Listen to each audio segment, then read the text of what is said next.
आप लोगों को क्वेश्चन क्लास में स्वागत है। इस चैनल को सब्सक्राइब एंड लाइक करना ना भूलें और बेल आइकन का बटन दबा दें। आज आपको प्रतिलेखन संख्या 25 और 26 लिखाएंगे 80 के स्पीड में। पेंसिल कॉपी लेकर तैयार हैं। Ready, last ready, start.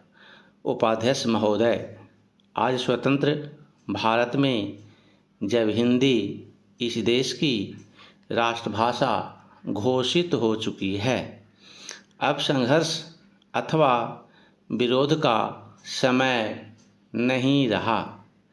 आज का समय ठोस रचनात्मक कार्य का समय है। मैं जानता हूँ संघर्ष करना कठिन है, परंतु उसी एकाग्रता से रचनात्मक कार्य करना उससे भी कहीं अधिक कठिन है। यह भी स्पष्ट है कि संघर्ष के बाद यदि रचनात्मक कार्य नहीं होता तो संघर्ष की उपादेयता ही लुप्त हो जाती है और जो सफलता प्राप्त की गई हो उसकी सार्थकता संकट में पड़ जाती है। इसलिए रचनात्मक कार्य के समय को वास्तविक परीक्षा का समय माना जाता है, जिसमें उन सभी सिद्धांतों, उद्देश्यों और आदर्शों की पूरी परख होती है जिनका सहारा लेकर संघर्ष को जीवित रखा गया हो। हिंदी के हितैषियों और साहित्य सेवियों के लिए अब यही समय है। मैं कह सकता हूँ कि शायद पहले कभी उन पर इतना गंभीर दायित्व नहीं आया था जितना कि अब हिंदी के राष्ट्रभाषा बनने से आया है।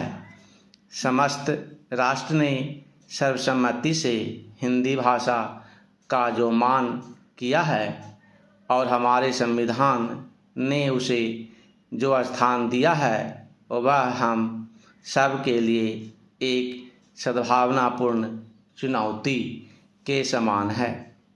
यह निर्णय एक प्रकार से सभी हिंदी भाषियों और साहित्यिकों में विश्वास के प्रस्ताव के समान है।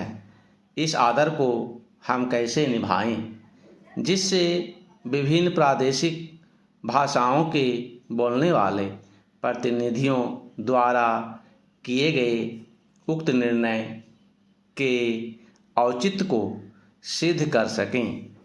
यह एक गंभीर प्रश्न है जिस पर सभी हिंदी सेवियों को विचार करना चाहिए। पहला चरण, हिंदी साहित्य सम्मेलन बहुत बड़ी संस्था है जिसके निर्माण में इस देश के अनेकों यशस्वी विद्वानों और देशभक्तों ने योग दिया है।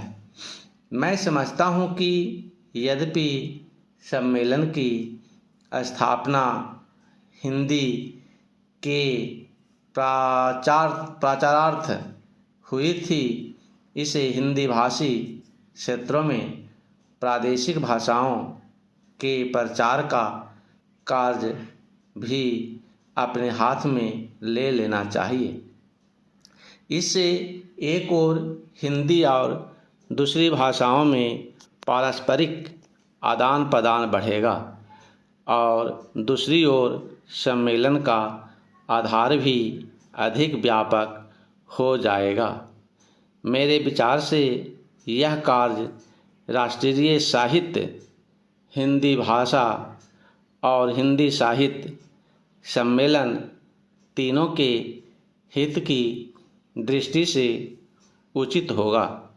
बिहार हिंदी साहित्य सम्मेलन ने जिसके रजत जयंती समारोह के उद्घाटन के लिए आपने मुझे आमंत्रित करने की कृपा की है। 25 वर्षों से भी अधिक समय पूर्व सार्वजनिक कार्य क्षेत्र में पदार्पण किया था। इस राज्य के सभी लोग सम्मेलन की सेवाओं से भली प्रकार परिचित हैं। मैं आशा करता हूं कि यह रजत जयंती समारोह इस राज्य के साहित्य सेवियों को और अधिक बल देगा, जिससे वे साहित्य की समृद्धि द्वारा और हिंदी तथा अहिंदी प्रदेशों के बीच पूर्ण सद्भावना का वातावरण तैयार करके इस राज्य के लोगों की ही नहीं बल्कि देश भर की सेवा कर सकेंगे। मेरे विचार से हिंदी साहित्य की श्रीवृद्धि करके और सभी भाषा भाषियों के साथ सद्भावनापूर्ण संबंध बनाए रखकर हम अपने कर्तव्य का पालन कर सकते हैं। कम से कम इस ओर सबका ध्यान आकृष्ट हो चुका है। पैराचीन बहनों, शिक्षा संस्थाओं से जब कभी भी मुझे बुलावा आता है तो मैं वहाँ जाने से इनकार नहीं कर पाता, क्योंकि शिक्षा संस्थाओं से मेरा आरंभ से ही कुछ न कुछ संबंध रहा है और शिक्षा शास्त्र में भी मेरी पहले से काफ़ी रुचि रही है। अतएव मुझे जब आपका निमंत्रण मिला, मैंने उसे बड़े हर्ष के साथ स्वीकार किया और मुझे अत्यंत प्रसन्नता है कि आज मैं यहाँ आ सका। आप सब बड़ी सौभाग्यशालिनी हैं कि आप इस कन्या महाविद्यालय में शिक्षा पा रही हैं, क्योंकि इस महाविद्यालय का इस राज्य में अपना एक विशेष महत्व है और इसका इतिहास नारी जागृति तथा उन्नति का इतिहास है। इसकी स्थापना उच्च आदर्शों को लेकर एवं नारी जागृति तथा राष्ट्रीय उन्नति की पुनीत भावनाओं से प्रेरित होकर आज से बहुत साल पहले एक ऐसे सच्चे समाज सुधारक के द्वारा हुई थी, जिनके हृदय में मुख्यतः नारी जाति के प्रति विशेष गौरव और महान आदर था। आप सबको मालूम ही होगा कि हमारे देश में 2 प्रकार की शिक्षा संस्थाएं विद्यमान हैं।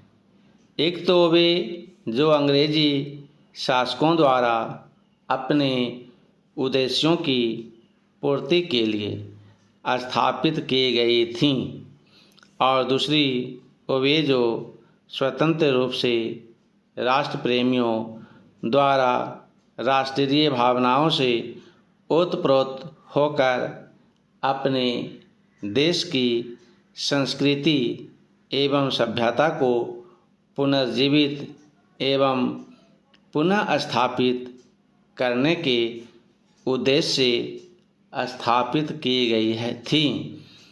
आपका यह कन्या महाविद्यालय भी लगभग इन्हीं पवित्र भावनाओं से प्रेरित होकर बहुत साल पहले स्थापित किया गया था और आपके लिए यह बड़े सौभाग्य की बात है कि आप में से कुछ आज इस विद्यालय में अपनी शिक्षा समाप्त कर जीवन के कार्य क्षेत्र में प्रवेश करने जा रही हैं। उच्च शिक्षा प्राप्ति की उपाधि जो आपको मिल चुकी है, आपकी एक अमूल्य निधि है, जिससे आपकी गुरूरता और भी बढ़ती है। आप में से जो आज प्रमाण पत्र लेकर जा रही है, वे इस विद्यालय के सीमित दायरे में से निकलकर जीवन के विशाल प्रांगण में कर्मठ कार्यक्षेत्र में प्रवेश कर रही हैं। आपके कंधों पर जीवन का महत्वपूर्ण उत्तरदायित्व है और मुझे पूरा भरोसा है कि आप अपनी शिक्षा और अनुभव के बल और आधार पर उसे योग्यतापूर्वक संभाल सकने में सफल हो सकेंगे।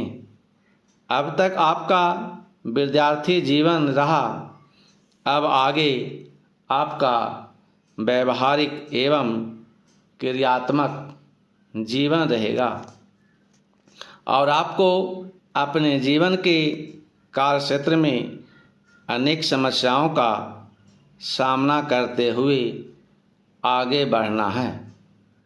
मुझे आशा है कि आपने यहाँ जो शिक्षा दीक्षा ग्रहण की, उससे आप शक्ति और स्फूर्ति ग्रहण कर स्वतंत्र देश की दायित्वपूर्ण नागरिकाओं की भांति उसे निभा सकेंगी। यह सब आपके लिए तभी संभव होगा जब आप यह भली भांति समझ लेंगी कि आपको अपने जीवन में क्या करना है। आप सब यह भली भांति जानती ही होंगी कि प्राचीन काल में हमारे देश में स्त्रियों का कितना महत्वपूर्ण व उत्कृष्ट स्थान रहा है। समाप्त। अगर डिक्टेशन बढ़िया लगा तो लाइक एंड सब्सक्राइब करना ना भूलें। धन्यवाद।